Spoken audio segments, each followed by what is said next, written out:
Greetings, friends, and welcome back to Grand Adventure. I'm your host, Mark Guido, and we are in Gulf Shores, Alabama, visiting Gulf State Park. We're going to explore this sprawling state park throughout this episode, so stay tuned.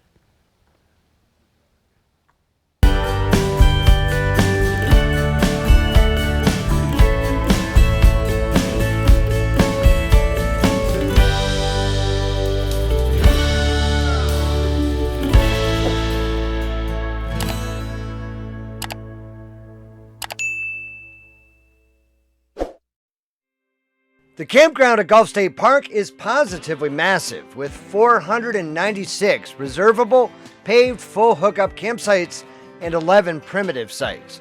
Tents are welcome on all sites. All full hookup site pads are at least 45 feet long, with pull-through sites stretching to 65 feet. Off-season rates after November 1st range from $57 to $75 per night, including all taxes, with a weekly discount offered. There are 11 modern air-conditioned bathhouses throughout the campground, as well as laundry facilities, a camp store, nature center, swimming pool, and tennis, pickleball, horseshoe, and volleyball courts.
We're not being blessed by the weather during our stay, as many days this week have been gray and windy, with temperatures running 15 to 20 degrees below normal. But that does little to diminish the beauty of this stretch of Gulf coastline.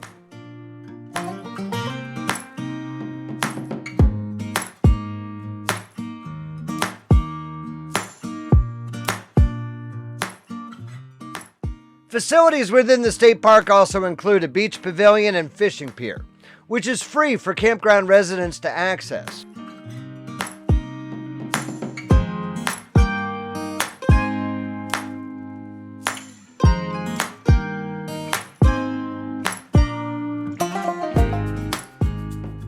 The very end of the pier is still undergoing repairs to storm damage. We've been fortunate to witness a fisherman play a large black-tipped shark while visiting the pier.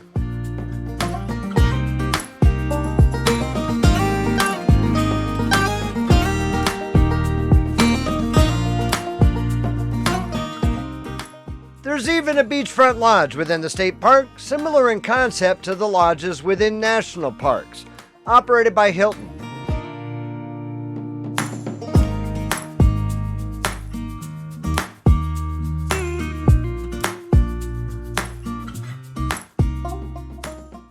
Gulf State Park has 28 miles of multi-use trails all across the sprawling 6,000-acre park, which is an awful lot to see on foot. I've left my mountain bike in storage this season, and fortunately for me, Gulf State Park has a free bike share program scattered around the park at multiple sites.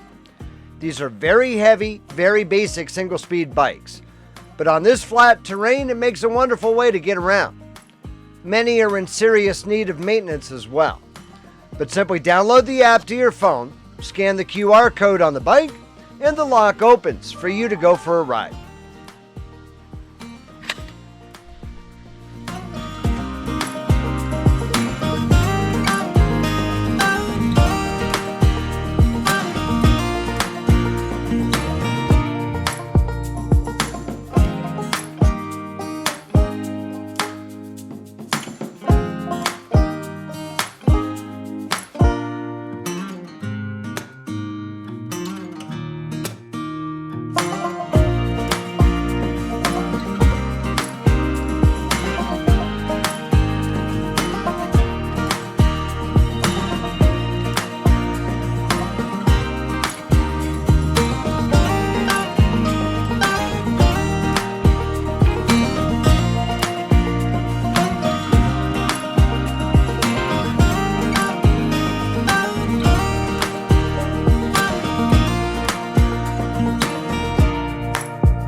When we come back following a quick ad break, we'll show you around the Gulf Shores area a bit and visit historic Fort Morgan. Visitors will find fun options for shopping and browsing in Gulf Shores and adjacent Orange Beach.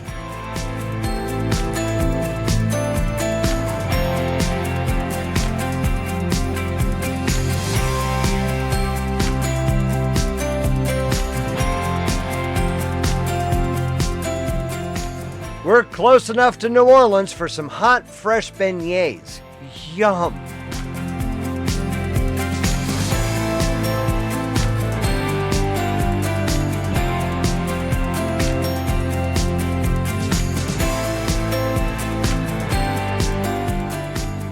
Sea and Suds offers dining with a view right on the beach, and the fried grouper and blue crab claws combo was exceptional.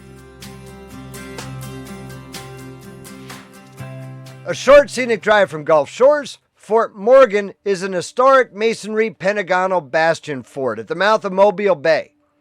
Named for Revolutionary War hero Daniel Morgan, construction was completed in 1834, and it received its first garrison in March of that same year.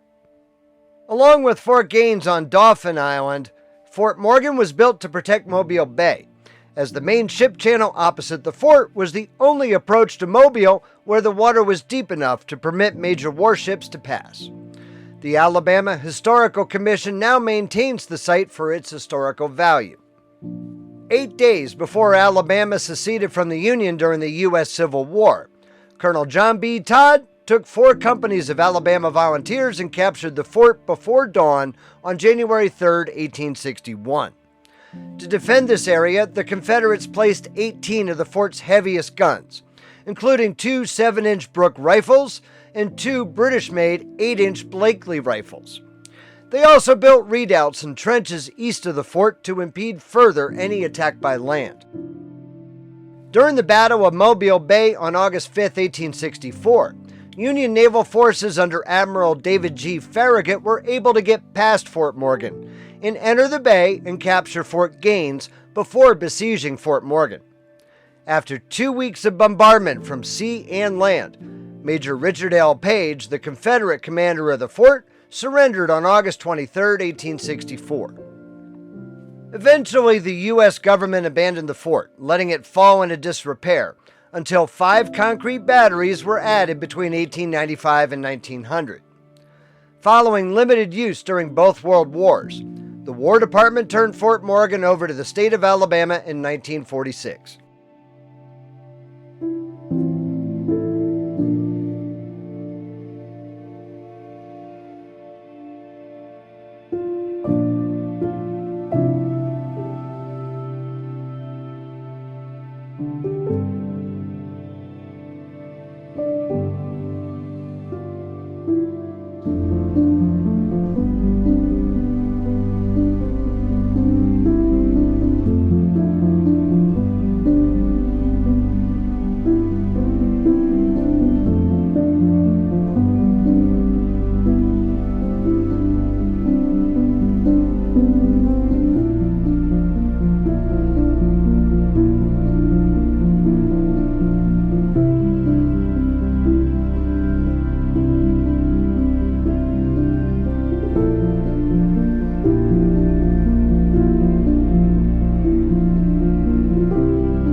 come right back after a brief ad break. We'll take a drive north to the city of Mobile.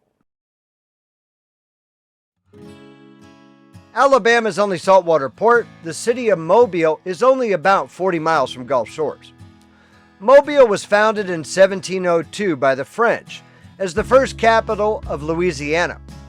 Following stints as a colony of France, Great Britain, and finally Spain, Mobile became part of the U.S. in 1813 with the annexation of West Florida.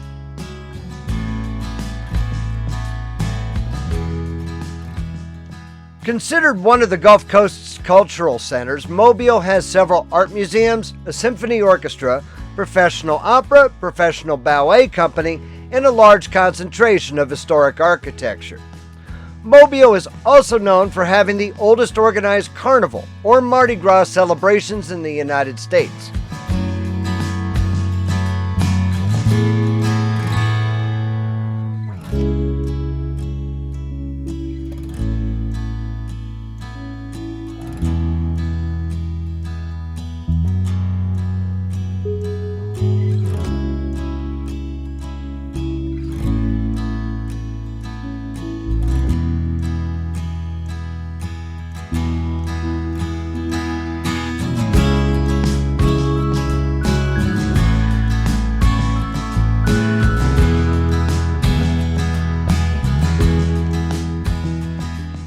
Battleship Memorial Park on the shore of Mobile Bay is home to World War II-era battleship USS Alabama, the World War II-era submarine USS Drum, Korean War and Vietnam War memorials, and a variety of historical military equipment. So we truly hope that you've enjoyed visiting Gulf Shores, Alabama with us. Now, we recognize that this is one of the shorter episodes that we've brought to you in a while. But with limited time here, and with the weather that we've experienced this week, our options were kind of limited. But we're going to get packed off and go boondocking on the beach in Louisiana. So if you're not yet a Grand Adventurer, now is the perfect time for you to go smash that little subscribe button right down there in the lower right-hand corner of your screen. And ring that notification bell to be sure that you never miss a Grand Adventure that we premiere every Wednesday evening. We'd be truly honored if you shared the channel with your friends, family, and on social media, but also down below, that's where you're going to find the comment section, and we always love to hear from you. So until next week, from Louisiana, yet another state on our itinerary, please remember, life is nothing but a grand adventure. We'll see you then.